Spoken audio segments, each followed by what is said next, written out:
दादांच्या विमानातील black box जळालेल्या अवस्थेत सापडला ही मोठी माहिती आता सूत्रांकडून येते। डेटा रिकव्हरीसाठी ब्लॅक बॉक्स परदेशात पाठवला जाण्याची शक्यता आहे। ब्लॅक बॉक्स मधील डेटा खराब झालाय का याबाबत आता शंका व्यक्त करण्यात येते। या ठिकाणी विमानाच्या एअर वर्थलेस म्हणजेच हवाई प्रवास क्षमता आणि विमानाची उड्डाण योग्यतेबाबतही तपास होणार असल्याचं कळत आहे। डीजीसीए कडून विमानाच्या एअर वर्थनेस आणि ऑपरेशनल कंडिशन याबाबत समांतर चौकशी सुरू आहे अशी माहिती समोर येते। तर बघू शकता आताच्या जे काही बातमीमध्ये येत आहे तर दादांच्या विमान अपघातावर जी खळबळजनक जे काही दावा करण्यात आला होता तो ब्लॅक बॉक्स हा बंदच होता। आता काय करणार अजित पवारांच्या विमान अपघातावरून गंभीर आरोप होत आहे। तर बघू शकता आताचा जो काही ब्लॅक बॉक्स आहे तो बघू शकता तर आताचा दावा काही नेत्यांनी केलाय ज्यामुळे बॉक्स कुणी बंद केला ह्याच्यावरती खूप मोठा दावा हा सर्वात मोठा करण्यात आलेला आहे।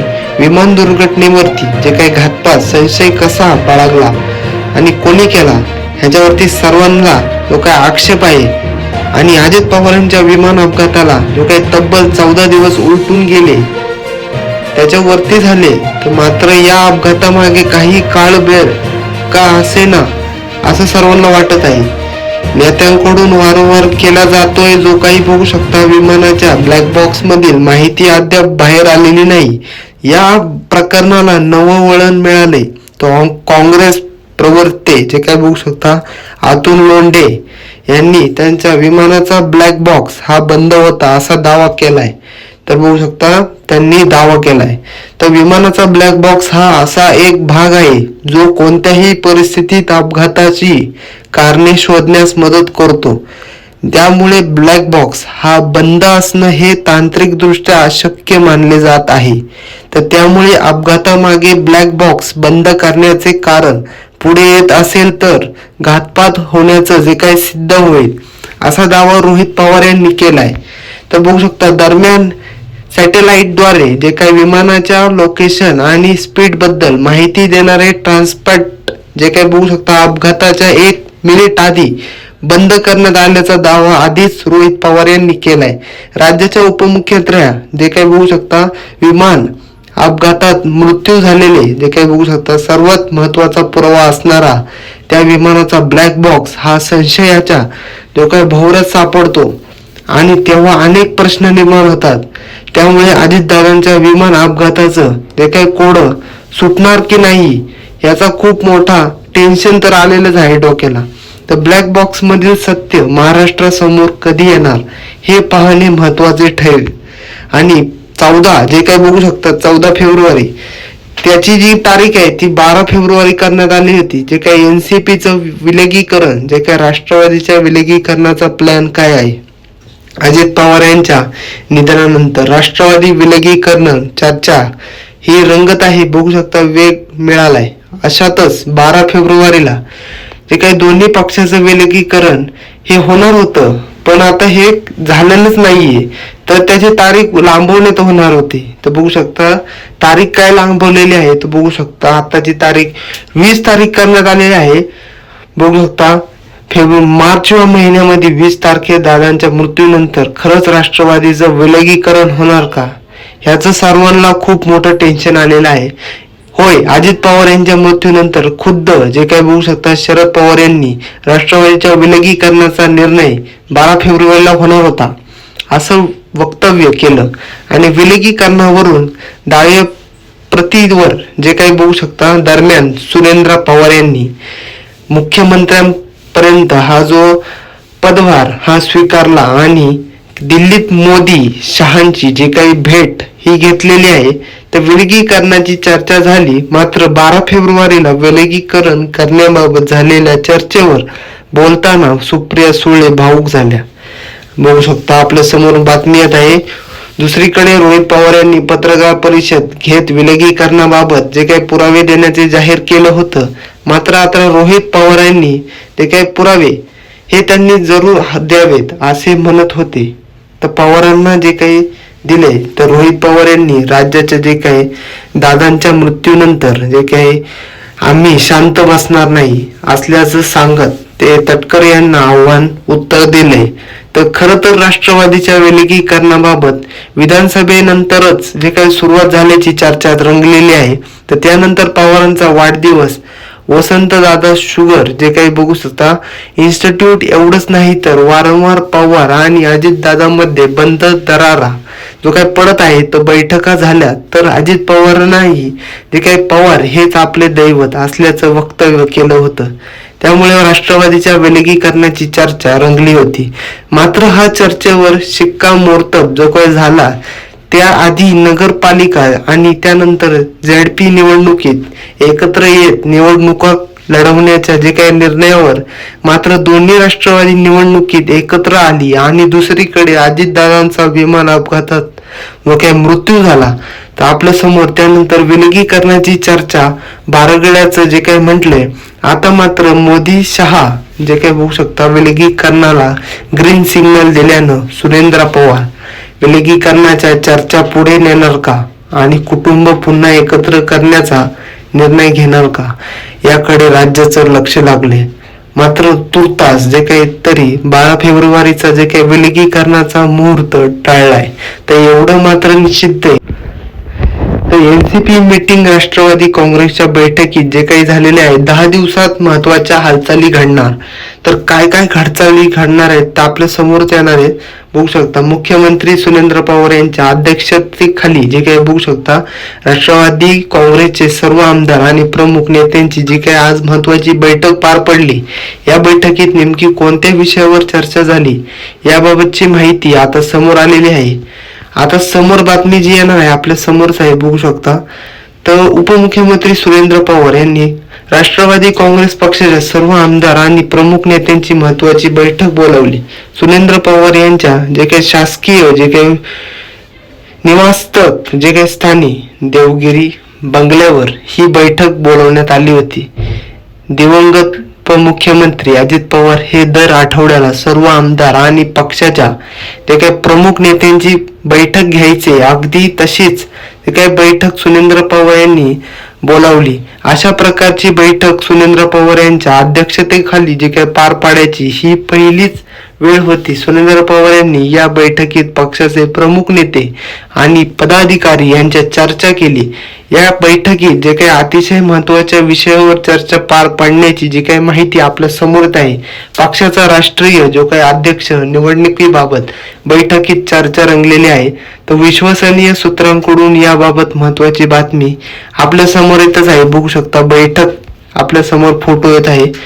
तर बघू शकता सुरेंद्र पवार यांच्या जे काही बोलवलेल्या जे काही बैठकीत आता राष्ट्रवादी जे काही पक्षाच्या राष्ट्रीय अध्यक्ष पदाच्या निवडणुकीची जी काही तारीख ठरलेली आहे येत्या 26 फेब्रुवारीला जे काही राष्ट्रवादी काँग्रेस पक्षाच्या जे काही राष्ट्रीय अध्यक्षांच्या जे काही निवडणुकीची कार्यकारी जे काही बैठक पार पडली ते पडणार आहे. या बैठकीत राष्ट्रीय पक्षाची जे काही अध्यक्षांची जी काही निवड होणार आहे. या जे काही बैठकीत सुरेंद्र पवार यांच्या नावावर शिक्कामोर्तब जे काही केलेलं आहे असल्याची माहिती विश्वसनीय सुनंत्र जे काही सूत्रांनी दिलेली आहे आपल्या समोरच आहे. अजित पवार यांचं निधन झाल्यानंतर पक्षाचा राष्ट्रीय अध्यक्ष कोण होणार कोण होईल याबाबत वेगवेगळे तर्कवितर्क लढवले जात आहे. तर अनेकांनी राष्ट्रवादी काँग्रेसचे जे काही ज्येष्ठ नेते प्रफुल्ल पटेल यांच्याकडे बोट दाखवले होते. पण याबाबत राजकीय वर्तुळात सुरू असलेल्या चर्चांना पाहून प्रफुल्ल पटेल यांनी माध्यमांसमोर जे काही येत आपण राष्ट्रीय अध्यक्षपदाची जी काही इच्छुक नसल्याचे स्पष्ट केलं होतं. पण असेच राष्ट्रीय अध्यक्ष होणार नसल्यास देखील जे काही प्रफुल्ल पटेल यांनी जाहीर केलं होतं. यानंतर सुरेंद्र पवार यांच्या राष्ट्रीय अध्यक्ष होणार असल्याचा जो काही चर्चांना उधाण आलं आहे.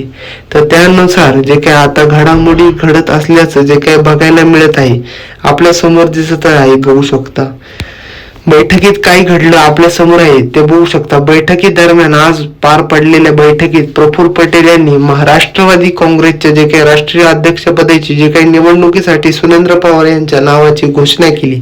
त्यानंतर सर्व आमदारांनी त्यांच्या प्रस्तावाला जो काही समर्थन दिलं त्यामुळे त्या राष्ट्रीय अध्यक्ष होणार असल्याचं जवळपास निषिद्ध आहे. तर बघू शकता राष्ट्रीय अध्यक्ष निवडणुकीची औपचारिकता येत्या 26 फेब्रुवारीला जे काय पूर्ण होणार आहे असल्याचे देखील चर्चा राजकीय वर्तुळात सुरू आहे. तर नरहरी झिरवळ जे काय बघू शकता बैठकीला उपस्थित होते. अन्न आणि औषध प्रशासन मंत्री नरहरी झिरवळ यांच्या मंत्रालयीन जे काय कार्यालयात काम करणाऱ्या कारकुनाला ते काय लाच जे काय बघू शकता रंगे राहत जे काय पकडलं होतं. तर घटनेनुसार नरहरी झिरवळ यांच्या राजीनाम्याची जी काय मागणी विरोध पक्षाकडून केली जात होती तेव्हापासून नरहरी झिरवळ हे नॉट रिचेबल बघू शकता त्यांनी फोन स्विच ऑफ करून ठेवला. पण ते आज पक्षाच्या बैठकीला हजर होते. तसेच ते उद्या सकाळी 11 वाजता पत्रकार परिषद घेऊन सविस्तर भूमिका मांडणार असल्याचे देखील त्यांनी माहिती दिलेली आहे. समोर आलेली आहे, आपल्या समोरच आहे. तर अजून आपल्या समोर बातमी येत आहे, बघू शकता. आता आपल्या समोर एकदम महत्वाची बातमी येत आहे. गौतमी पाटील, अजितदादांनी नकळत का होईना मला सपोर्ट केला. गौतमी पाटील नेमकं काय म्हणाली आपल्या समोरच आहे. तर डान्सर गौतमी पाटील हिने मुख्यमंत्री अजित पवार यांच्या आठवणीला जो काय उजाळा दिला. अजित पवार यांनी नकळत का होईना पण आपल्याला सपोर्ट केलाच. गौतमी पाटील यांचं खूप मोठं उत्तर येत आहे. बघू शकता अजितदादांची आपली कधी भेट होऊ शकली नसल्याची जे काही खंत गौतमी पाटील यांनी व्यक्त केलेली आहे. तर बघू शकता आपल्या समोरच आहे. दिवंगत उपमुख्यमंत्री अजित पवार यांच्या विमान अपघाताच्या जे काही घटनेवर गौतमी पाटील हिने प्रतिक्रिया दिली. मी अजितदादांच्या बाबतीत एक सांगते, न कळत का होईना पण दादांनी मला सपोर्ट केला.